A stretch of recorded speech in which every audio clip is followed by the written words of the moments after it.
What's going on, y'all? So listen. What's going on, y'all? So we are back again for another episode review of Love and Hip Hop. Listen, Love and Hip Hop Atlanta season 10, episode 5.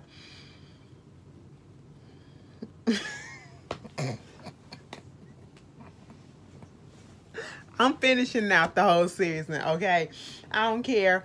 People might drop off. I'm going to stick beside it, but I'm going to be real with it. We already know what it is, okay? So, girl, I'm going to try to do what it do, make it do what it do, bitch. Okay. So this is episode 5. We start off with the passing of DMX, okay? And we get Kurt. And I'm just sitting here like, okay, no, not the passing of DMX. I'm not sitting here looking at it like that. I'm like, we spent the whole episode basically on Rashida and her family last week. We had a little bit of Kurt and Kurt and Rashida. You know what I'm saying? We Yandy and Mendices, Kurt and Rashida. Now we starting this whole episode off with Kurt. Okay. Okay, I guess. I'm like, where is Spice? Okay, is Spice gonna be on here? Where's Mama D? Where's Bambi at? Can we get a little bit of Sierra? Can we get hell? Give us bird ass Carly Red. Y'all gave us one scene for each of these people, if that, and then it's episode 5. You better give us some more, okay? Like, come on, spice this shit up, all right? So we get into the episode. Of course, like I said, it's the passing of DMX and Kurt. I did not know Kurt. Girl, this is half so far removed from the show I am. Or maybe it's not that I'm far removed. It's the fact that I don't care for Kurt and Rashida. So, Kurt from Harlem, or at least New York. I didn't know he used to do the bike shit. Okay, so he got a friend out there named Al Capone that called him up or whatever. They helped organize this whole bike stuff. Baby, let me tell you something. When they sent DMX off and before his funeral and they had that parade of bikes going down and they was showing it, that was the illest thing I ever seen. Okay, that shit was so fucking raw, bitch. I said they fucking dead that, okay? And they had his casket in one of them. Girl, that shit was everything, all right? So I didn't know Kurt was a part of that. I didn't know Safari was a part of that. Safari big goofy ass just dead ass to show off. That's what I felt like, okay? So Kurt down there with his son, is it Cass? Cass, girl, whatever, the son, okay? And they down there doing what they gotta do, giving history about the people that used to do that and all the biker groups and stuff and all that shit. So that was I appreciate it. I didn't know he was a part of it, so I guess put that a part of your storyline. Moving on from that, we get introduced to a new cast member finally. Okay, Rennie Rucci, is that how you say her name? Bitch. We get introduced to Rennie. Now, my introduction to Rennie was being on either the Shade Room or the Neighborhood Talk when some other rapper girl, she's kind of underground or whatever. She came out and basically said, oh, girl stole her whole verse, or damn near half her verse and the whole flow and everything. And then they compared the shits, and then it was literally the goddamn same. Okay, she wanted to say that it was a reference track or whatever. Bitch, it was the exact same shit. So I was like, okay. First of all, we get the same story about how, she's trying to come up and, she got a song that's blowing up and, she's doing this for her kids and, she's a single mother. The daddies ain't in the picture, whatever. She's from South Carolina. Her mom watches her kids when she's out on the road, but when she's on a day off of being on the road, she always make it down there to see her kids. And, I will say that was a cute little scene with the mama and them playing softball or, whatever they was playing. It looked like even baseball or softball. Most likely probably softball. But, she was standing there with her friend and he was asking what you finna do or whatever. Come to find out, she the one that's with the Fugina girl, bitch. I'ma call him Fu, okay? Fujiano or some shit like that. The nigga that's in jail. The rapper that's in jail, that man got 5 fucking years, okay? And this girl said she finna stick beside him. That's mine. And I'm gonna stick beside him. I sure am. I said, all right, girl. It wouldn't have been me, but all right, girl. A whole lot of shit could have happened in 5 years, okay? I don't know if they gonna make it 5 years. I do hope that they do. And I hope that, when she getting on here talking about how she gonna stick beside him. And you know, it's kind of hard being in this relationship a little bit because you talking on the phone, the only thing that they got is communication through the phone, and you only get a couple of minutes or whatever to talk, and it's like you trying to get everything crammed in at that moment. But she still gonna stick beside him. She out here doing stuff for niggas that she ain't never done for a nigga before. And you know, that's her man. She's sticking in as long as she needs to do it. And I said, good for you, girl. You finna put your throw your life away. And I say that because I hate to judge, but we seen this time and time again. Everybody don't got a Mendici, okay? And even Mendici said that if roles was reversed, 9 out of 10, he don't know if he would have did the same thing that Yandy did, meaning that stood beside her while she's in jail and not do nothing with nobody else, okay, or not move on. Girl, I really pray and hope that the girl don't get in a fucked up situation where I'm sticking out for this man, I'm putting money on this man books, I'm taking care of his affairs and stuff, and then when we get out, he get out of jail, you know, it's deuces to you. And I'm talking about him saying that to her. It's deuces to her, okay, and moving on to the next. That's because, you know, rappers are hoes. And then this one locked up for 5 years. You mean to tell me he only gonna come back and fuck around with you and you're young too? Girl, I don't see it, but okay. She look like the type that'll probably let him have a girlfriend or two on the side. I'm just saying. But anyway, moving on from there, we get Amaretta. Amaretta the Great, you know, she goes to like a little brunch spot or whatever with her brother and her sister Khadijah. They got some beautiful skin. Oh my God, the melanin is popping in that damn family and I love it. But they basically having a conversation on what her issue is with the mom, okay? And we have two varying viewpoints, okay? We get that Amaretta is feeling as though the mom put the man above her kids, you know what I'm saying? But Khadijah, she's like, that's not how I see it, okay? That's not how it really was. And you know, you did a whole diss song, and then the brother is like, it wasn't no diss song, it was the truth, okay? So the brother is more so on Amaretta's side. Amaretta is like, you can't make me not feel the way that I feel, okay? You can't tell me that what I feel ain't right, you know what I'm saying? You know, and then when the sister came out and said, I mean, we all make mistakes, okay? We all make mistakes. They are so damn country.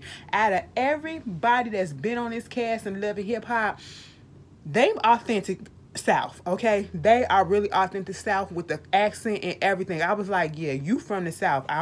You probably is really born and raised in Georgia, because baby, that accent is thick as fuck, okay? All of them. But basically, they just having various opinions about what went on in their childhood. Amaretta said she experienced this stuff. She experienced, the mama said, you know, if it wasn't for y'all kids, I wish I never had y'all kids because my man would still be here, something like that. And Khadijah's like, you didn't have to put the stuff on blast. Now you got everybody hating her, and this is not what really happened. And then Amaretta is like, well, you really wasn't there most of the time, so, you know, what are you talking about? You can't tell me what my experience is. And that's what it is. Khadijah and Amaretta could be right, okay? Because their experiences, they probably experienced their mother differently. And like Amaretta said, Khadijah is closer to the mother, so of course she 9 out of 10 is going to be on the mama's side. It's a whole bunch of mess. And basically, Amaretta said if the mama can't admit to what she did, there's going to be a blockage between her and the mama.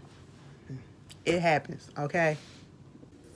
So finally, we get introduced to somebody else, Ciara, okay? We finally get back into her little storyline. Ciara just got a house with that dude that she dating on here. His name Eric or some shit. Bitch, I mean, more power to you. More power to them. I think they moving a little fast, but hey, it is what it is. Moving on from that, she has her little mom, Money Monster Academy. You know, she's all about making money. She's all about helping women set up businesses and get trademarks and copyrights and all this stuff. And so, you know, she's been doing that, doing little seminars. You know, she said she helped over 7,000 women in her Money Monsters Academy situation. And I do follow Ciara. She probably one of the few that I do follow from this franchise. And she do. When I tell you that girl be on there promoting all this stuff, like, you know, I ain't gonna say... I was about to say it's giving scammer teeth, but it's really not, you know. And I only say that because you know how they be just keep on posting stuff, and you like, damn, bitch, is it real? I believe her shit is legit, okay? I believe it's legit, but you know, she out here doing it, hustling, because like she said, she ain't finna go broke no more, okay? She been at the bottom, she's not trying to go there.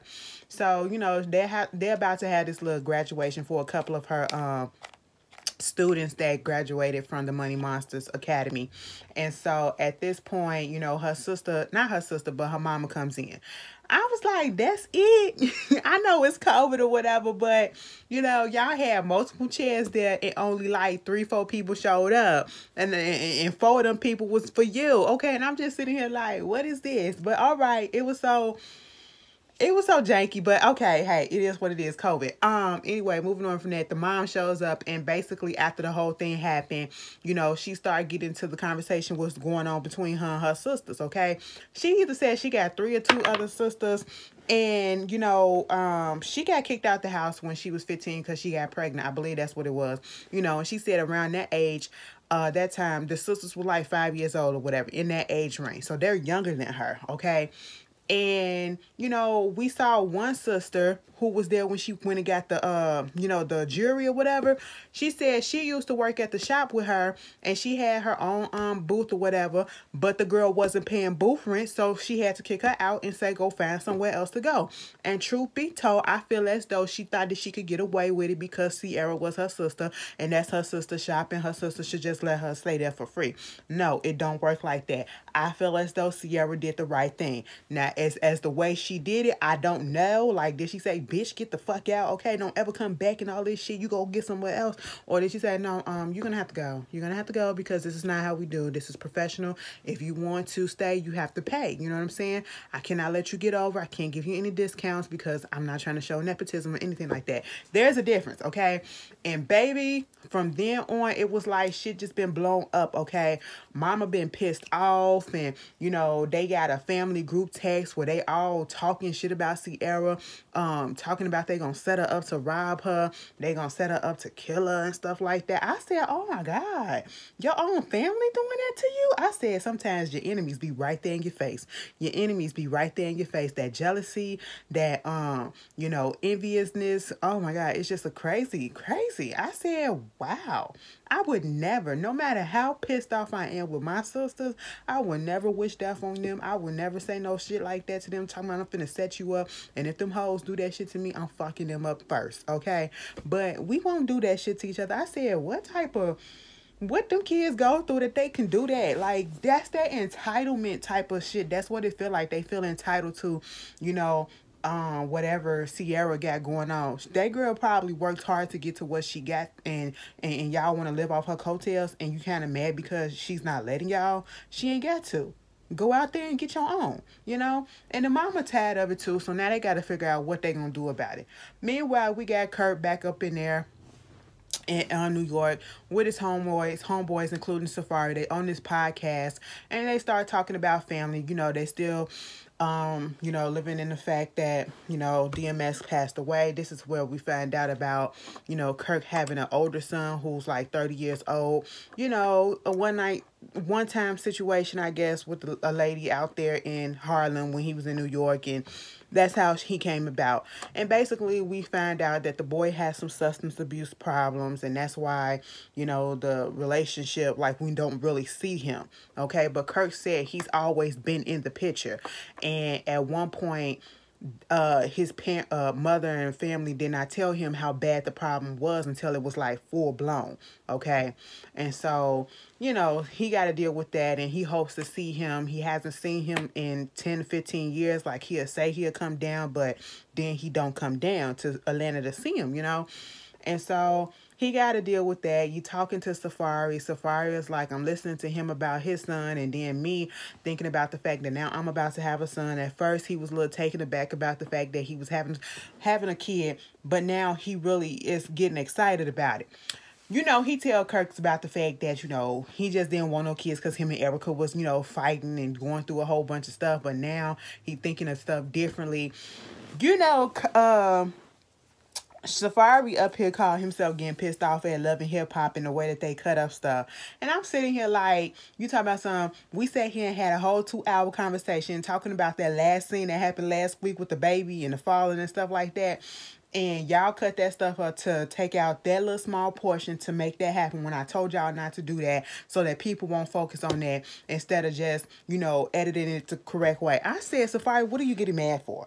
This is your how many seasons on this goddamn show, this franchise, from Love and Hip Hop New York to Love and Hip Hop ATL. And I think you even did a little stint on Love and Hip Hop Hollywood. Why are you surprised by the editing at this point? You have been on here how many seasons now? You should understand how the editing work. You can provide them the footage, but they're going to pick and choose what it is they want so that people can come in for the ratings. At this point, I don't even want nobody to complain because this is what you signed up for. And I can see if this was your first season, you ain't never seen the show, which I don't buy anybody saying that they never seen the show if they going to be on the show. Bitch, I ain't finna be on something that I don't know nothing about. Hell no.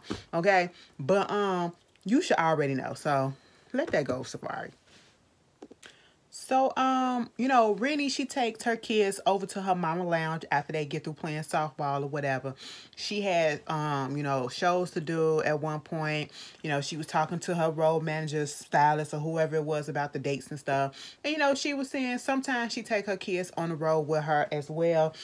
Sometimes she can't. And at this moment, she don't want them on the road with her because they're in school. She don't want to take them out of school. So, she sits down, have a little conversation with her, son and her daughter.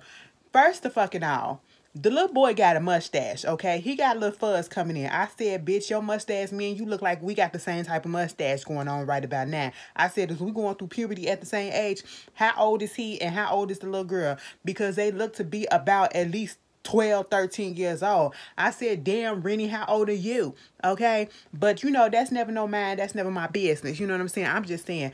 And I'm only bringing it up because these kids are mature as hell when it comes to talking about their father. She was asking them, telling them about being on the road. And of course, the little boy was like, how come we can't go with you? And she was like, because she was talking about the shows that she got coming up. And, she said they can't come because it's a lot of traveling, a lot of flights and stuff. And then plus they in school. She can't wait for them to get out of school. Bitch, what the fuck is that on my neck? She can't wait for them to get out of school so that they can come on home. And I'm like, okay, so the kids are, visiting or being looked after in South Carolina. Because I'm like, girl, when you get back to Atlanta? Because I thought this was Love and Hip Hop Atlanta. Everybody is everywhere else except for Atlanta at this point. But, she asked the kids, did you talk to your dad? And the boy said, Nope, I don't want to talk to him. I don't like him, okay? I blocked him, He was up there trying to talk shit about food, so I blocked his ass, talking about the mama's boyfriend that's in jail, Fujiana. Girl, whatever the fool, bitch. We just gonna call him fool, okay? These fucking names. What the fuck y'all be coming up with these goddamn stage names, okay? Girl, what happened to just being called Richard, okay? What happened to be called Ricky, okay? Or Larry, goddamn, fool, bitch, whatever. Anyway, moving on, the little girl said, I don't like him either because, he didn't even say nothing for my birthday. I said, oh, shit, that kids will hold on to that. Kids will hold on to that until they like 40 years old and then be like, the reason why I don't fuck with you is because you missed my 12th birthday, bitch. You couldn't even call me and tell me what's up. Because I'm that type of person. Okay? Yeah.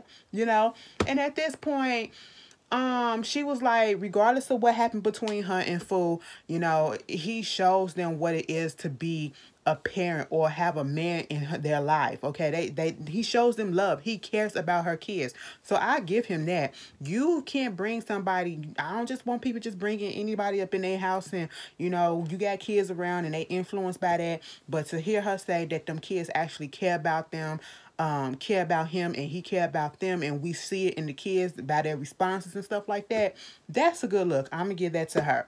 Moving on from there, we get to Omeretta.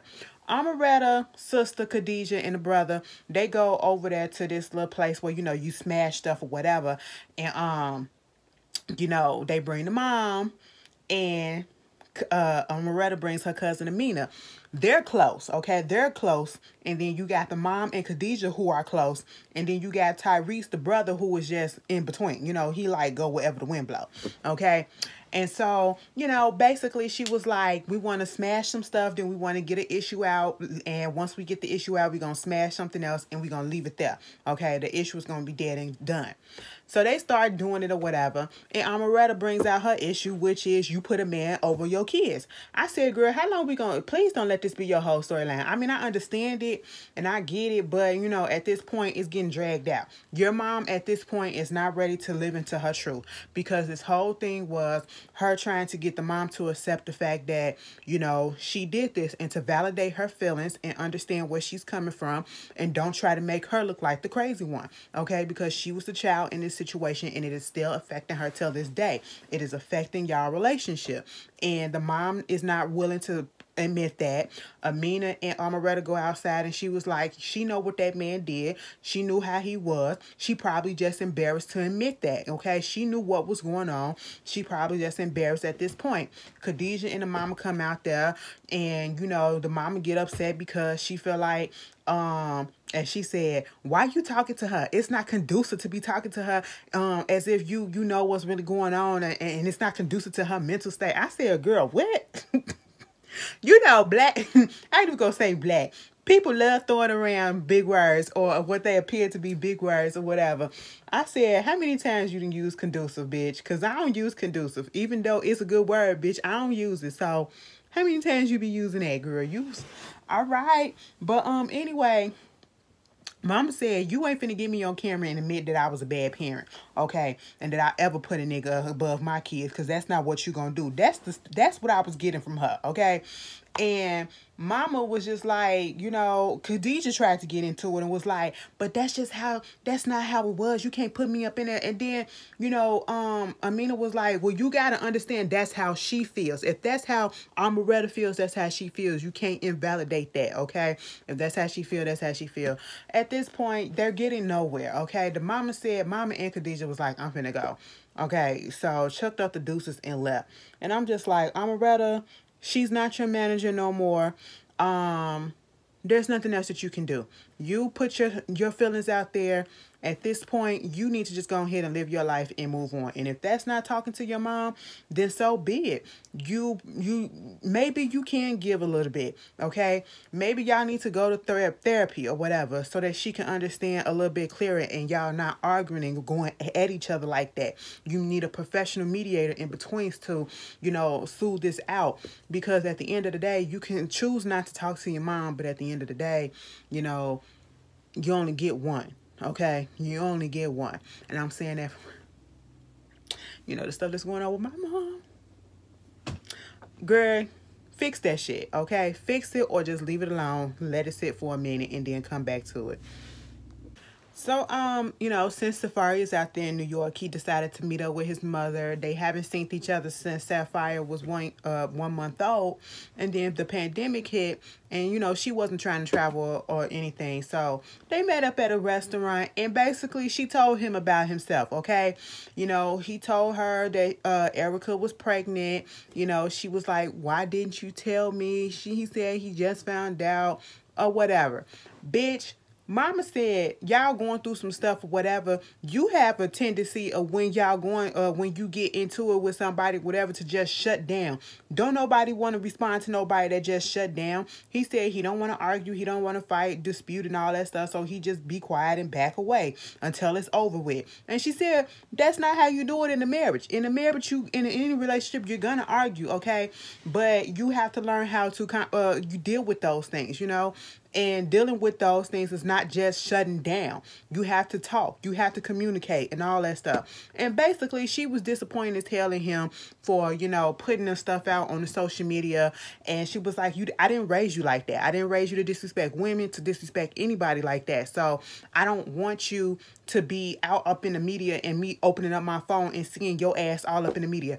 Bitch, Mama was not having it, okay? And how old is Mama? Mama look good, okay? I said young mamas, because Safari is 40 years old. And I ain't even gonna lie, Safari look good for his age, okay? Because we got some 40-year-olds that's out here that looking 60, okay? And I don't know what's going on with that. But then we got some 40-year-olds that's out here that looking 20. Safari look like he could be at least 30, 33, okay? He could be in that age. He can be in that age. I ain't gonna lie. But he act like he's 16. Anyway, so it took for his mama to tell him to get his act together. That's basically what that meeting was about. Meanwhile, we get Kurt and Kai, finally got his name right. They go meet up with his son, Christopher, okay? You know, Christopher finally meets up with him. He was up there waiting for him. And Christopher winds up saying, the last time that they saw each other was when he was like 12 years old. Christopher is about to be 30 or is 30, so that's over 15 years. That's 18 years. And I'm sitting here like, I understand that they said that Christopher has some issues going on, mostly with drug use, probably some mental health issues as well because of the drug usage. And he was saying how he has his life on track now. He's getting better, you know, and you know, he's mentally in a different place. You know, his kids are great. He got 2 daughters, and it was beautiful that they was able to meet the grandfather. I'm sitting here like, so you mean to tell me in 15 plus years, you have not seen your child? That means you have not seen your grandkids. That means that your other kids have not seen him in a while. Have they had any connection with him? He was like he wanted to get all 7 of his kids down there in Atlanta. Okay, I said, damn, Kirk, you got 7 fucking kids? You a whore. Does that include Jasmine kids? Okay, anyway, moving on from that. But my whole thing is this. Because did I get the feeling? And then shout out to one of my followers, because she pointed it out. They kind of interacted like they already seen each other before. And it really wasn't that long. You know what I'm saying? You know, it was almost like a reenactment. And I don't want to say that that's what it was, but it felt like that a little bit. Because, bitch, if I ain't seen my son, I know we probably putting on for the camera or whatever. Even Kai said, you know, it was good to see my brother. I'm not no touchy-feely type of person, but it was good to see my brother, whatever. If I ain't seen my child in years, bitch, and then we in a pandemic shoe, put that on top of it, I'm crying when I see him. I don't give a fuck if I'm a nigga or not, okay? But, you know, everybody ain't the same. That shit would have made me cry. That shit, and I would have hugged the fuck out of him. They gave that nigga hug like, yo, what's up? And then backed away. 2 seconds and then backed away. I was like, okay, maybe everybody's different. Everybody's different. I'm gonna just put it like that.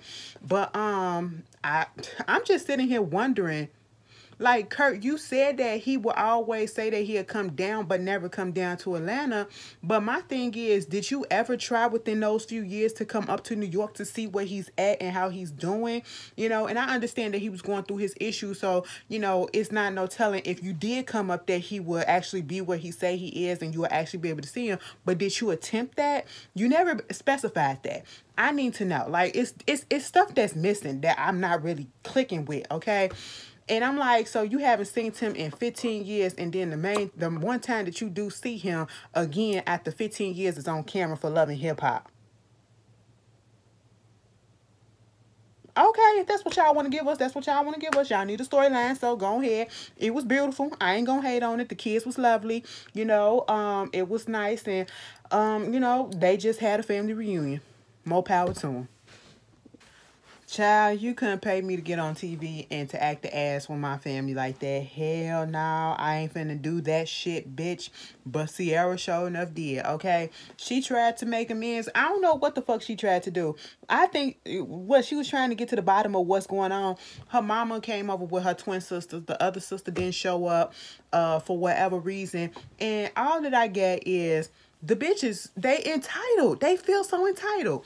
You getting upset because she kicked you out her shop. Ciara said you was being rude. You was being nasty to the stylist, and you were not paying booth rent. You claimed that it wasn't nothing to pay booth rent because you was paying booth rent at another girl's salon. Then why didn't you just pay it at your sister's salon? Because you felt like you didn't have to because it was your sister. That's what it all comes down to, okay? You're being rude to her. You're being nasty to her. And I'm on Ciara's side at this point. Because that's how you come off. You came there nasty with a nasty disposition already, okay? And Ciara just called it like she seen it. Y'all asses are spoiled as shit. You grew up in the suburbs. You don't have to do nothing. Your mama and your daddy still paying your bills, okay? She grew up in the projects. She struggled. She hustled. She was put out. She know how to do all this stuff on her own. No matter if the mama went half on her shit, okay? She still had to do something, you know? Plus, she had a child to take care of. She did a whole bunch of more shit than they have ever done, and they're acting very much entitled. And like Ciara said, they're jealous, okay? She told that girl, you trying to be like me, but you ain't putting in the hustle to be like me, and you jealous, okay? That's basically what it is. You jealous of the fact that she is up here succeeding, and you can't get over the fact that you not. That's what it is. That's all that I can bring it up to be, unless Ciara's doing some foul shit behind the scenes that we don't know about. I mean, if you want to hit me up and let me know, let me know. But bitch, at this point, y'all look real entitled. Y'all look real fucking petty. Y'all look spoiled as shit, and y'all need to get over yourselves, okay? You calling the bitch an old ass hoe. I will hope she's old because she's older than you, but yeah, she's an old successful hoe compared to you. What do you have to your name? Okay, compared to what your sister got. Instead of you up here having all that hate in your heart and then acting like you finna bust her windows out and shit like that, and then talking about the other one, talking about something, you can't fight, and I beat your ass and I ain't even drunk. That ain't a good look. Y'all got on TV to show y'all ass as if y'all trying to make Ciara look bad, and y'all went on ahead and made yourself look bad, okay? Because at this point, it's not looking good for y'all. Y'all looking very much what she said, jealous, all right? But that was Love and Hip Hop Atlanta. Y'all tell me how y'all felt about this shit, and I'll see y'all later. Peace.